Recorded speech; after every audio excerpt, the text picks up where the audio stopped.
Now, we go to the next part. We go to what we call direction cosine. And so we have, for example, let's consider one. Let's consider one vector in the 3D space, and I draw it in complete picture.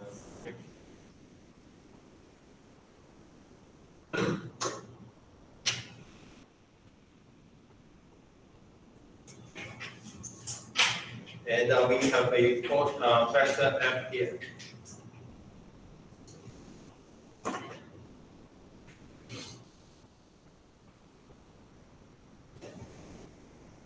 And so suppose we have like this one, and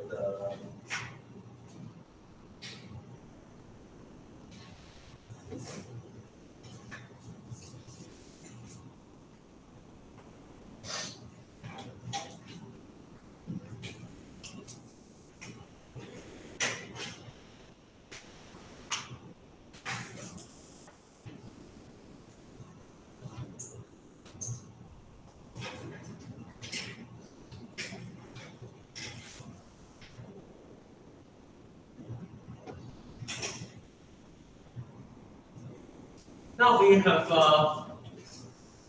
take your time to draw, take your time to draw it.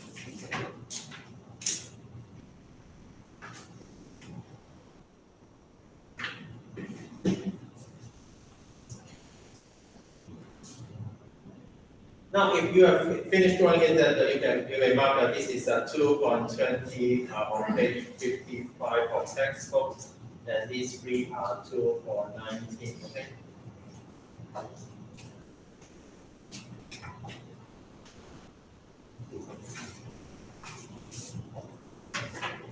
This should be on page 54.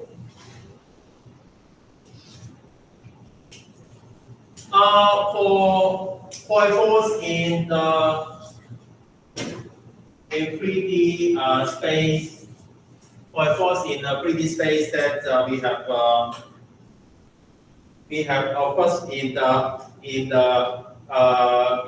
Cartesian plane that we can write fxi plus fyj plus fck. Of course, this is a unit vector in z-axis. Okay?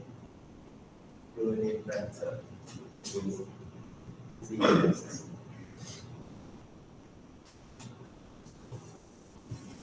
Now, and so of course we have x direction, y direction, and z direction here. So the magnitude in x direction, then of course we can find it by drawing this this triangle, and this the magnitude is f, right?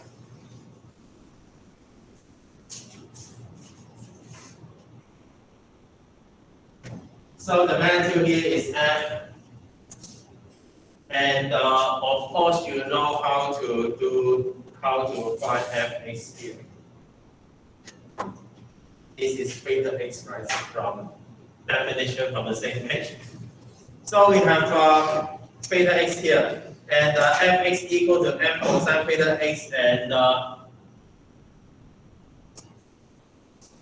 using the same logic that it is this one is theta y, and fy is f cosine theta y, and because it has a z component, so this is f equal to f cosine theta z. Now, these three are the x, y, and z components of f, right?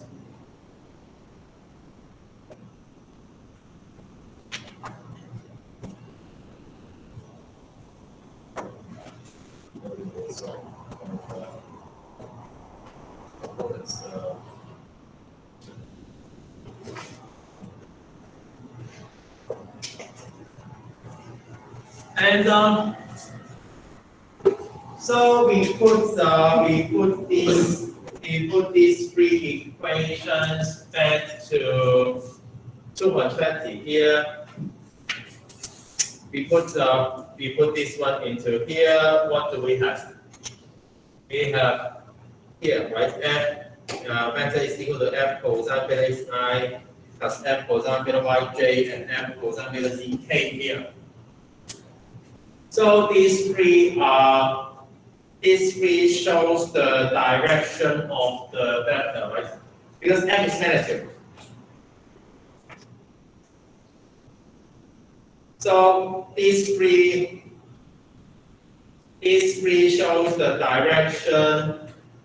Or should I write it here? So these three shows the direction of F, right?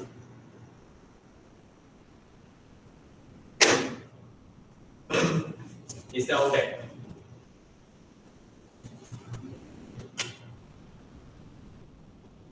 Cosine beta x, cosine beta y, cosine beta z.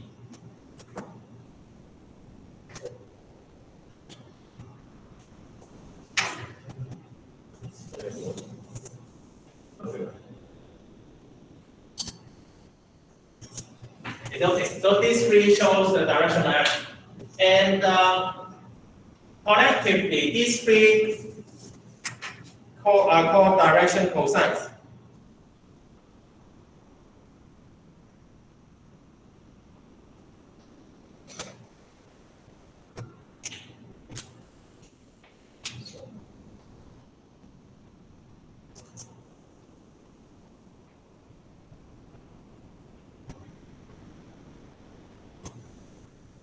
Remember, it has an SO that for direction cosines that we always have three values: cosine beta x, cosine beta y, and cosine beta z. Okay. And some of your seniors in quiz or in exam, they only write one of the terms, so I give 1/3 of the marks. Okay, if you want to get all the marks, then remember write cosine beta x, cosine beta y, and cosine beta z. Here. 1, 2, 3.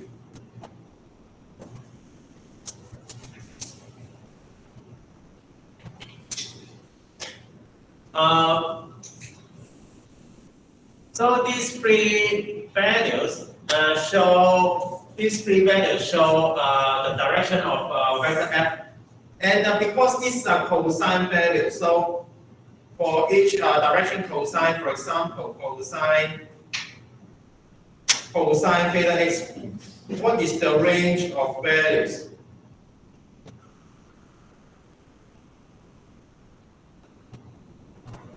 So what are the maximum and the minimum of cosine theta x? For a cosine function, for cosine, what's the maximum of cosine? What's the minimum of cosine? -1 and +1, very good. And so cosine theta x, the minimum value is -1 and maximum is +1. I say this because some of your seniors are very afraid of writing negative numbers. I don't know why, but they are afraid of writing negative numbers. They always write it as positive. No, it can be negative, okay? Cosine beta x can be negative or positive. It's okay. If, for example, if cosine, direction cosine is negative, or it means going to the vector f is going to go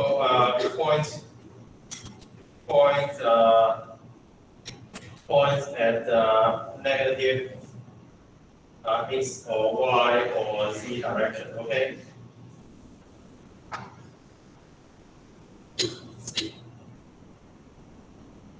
So cosine beta x, cosine beta y, cosine beta z, they can be positive or they can be negative. Okay. If your answer is negative, so just write down the negative value in your answer.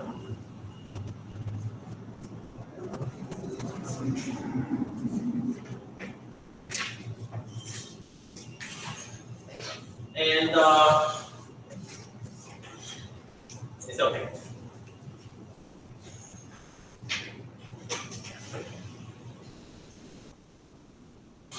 Now, take your time to draw the figures, and because we are engineers, that we need to draw many things or we need to write down many things. So take your time.